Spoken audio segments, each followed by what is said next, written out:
তো আজকের ভিডিওতে আলোচনা করব যাদের স্বাস্থ্যসাথী কার্ড ছিল তারা কী করবে এবং যাদের স্বাস্থ্যসাথী কার্ড ছিল না তারা কী করবে এবং কীভাবে ফিল আপ করবে A to Z এই ভিডিওতে আলোচনা করা হবে। তো দেখতে পাচ্ছ এটা সেই স্বাস্থ্যসাথী কার্ড নয়, এটা আয়ুষ্মান ভারতের কার্ড।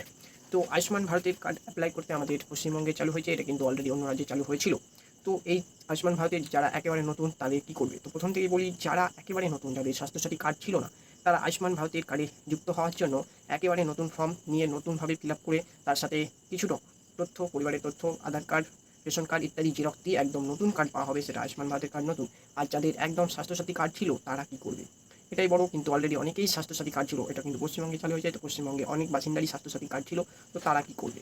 তো দেখো, স্বাস্থ্যসাথী কার্ড যাদের ছিল তাদেরকে কিছু করতে হচ্ছিল না। তো ইতিমধ্যেই স্বাস্থ্যসাথী কার্ড যাদের ছিল তাদের বাড়িতে বাড়িতে আইসিডিএস দিদিমণিরা তোমাদেরকে ফর্ম দিয়ে যাচ্ছে, সেই ফর্ম পূরণ করতে হবে। কিন্তু অলরেডি অনেকটাই ফর্ম পূরণ করা আছে, জাস্ট কিছু পূরণ করতে হবে এবং সেটাকেই জমা দিতে হবে।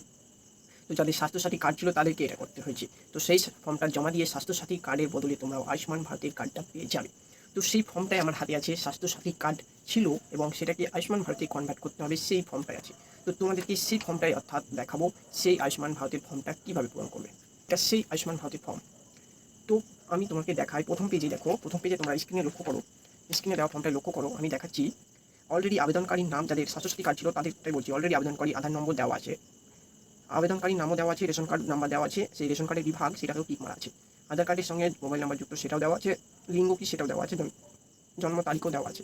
জাস্ট তোমাদেরকে যেটা ফিল আপ করতে হবে সেটা হচ্ছে বাড়ি নম্বর, রাস্তা, গ্রাম, ওয়ার্ড। তো তোমরা এখানে যেটা লিখবে অর্থাৎ যেটা পূরণ করবে সেটা হচ্ছে প্রথমে দিবে ভিলেজ, তারপর পিএস, থানা, post office, block, pincode, district, এগুলো দিলেই সেটা পূরণ হয়ে যাবে। তারপর দেখো জেলা কোথায় সেটাও দেওয়া আছে, ব্লক পৌরসভা কোথায় সেটাও দেওয়া আছে, গ্রাম পঞ্চায়েতও দেওয়া আছে, পরিবারের প্রধান দেওয়া আছে, মোট পরিবারের সদস্য এটা দেওয়া নয়, এখানে তোমাদেরকে ফিল আপ করতে হবে। তো এখানে তোমার মোট পরিবারের সদস্য কতজন সেটাই বসাবে। তো দেখো, এখানে যদি তোমার পরিবারে 5 জন হয়তো 5 জন বসাবে, 10 জন হলে 10 জন, 3 জন হলে 3 জন, 4 জন হলে 4 জন।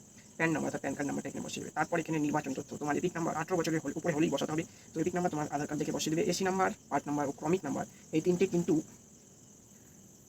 তোমাদের সেই গ্রামের ভোটার লিস্টেই পাওয়া যাবে।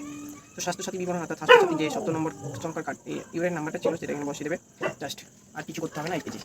তারপর দেখো বাতিল, তারপরে পেজে দেখো বাতিল করা মাপকাঠি, এগুলো কিন্তু তোমার দেখে দেখে হ্যাঁ না বসাতে হবে। পরিবারের যদি 8 লক্ষ টাকা বেশি হয় ইনকাম, তো হ্যাঁ করবে, নইলে না করবে। তো এগুলো সবই করবে। তারপর এখানে একটা দেখো আবেদনকারী সম্মতি, এখানে টিক দিয়ে তার পাশে এখানে একটা তোমার স্বাক্ষর করে দেবে, ব্যাস ফর্মটা ফিল আপ হয়ে গেল। তো এইরকম ফর্ম ফিল আপ করেছি আমি অলরেডি, অনেকই করেছি, কিন্তু এটা একটু আলাদা টাইপের। যাদের স্বাস্থ্যসাথী কার্ড ছিল তাদের। ভিডিওটা ভালো লাগলে অবশ্যই সাবস্ক্রাইব করে লাইক করে, কোনো অসুবিধা হয় তো কমেন্ট করবে।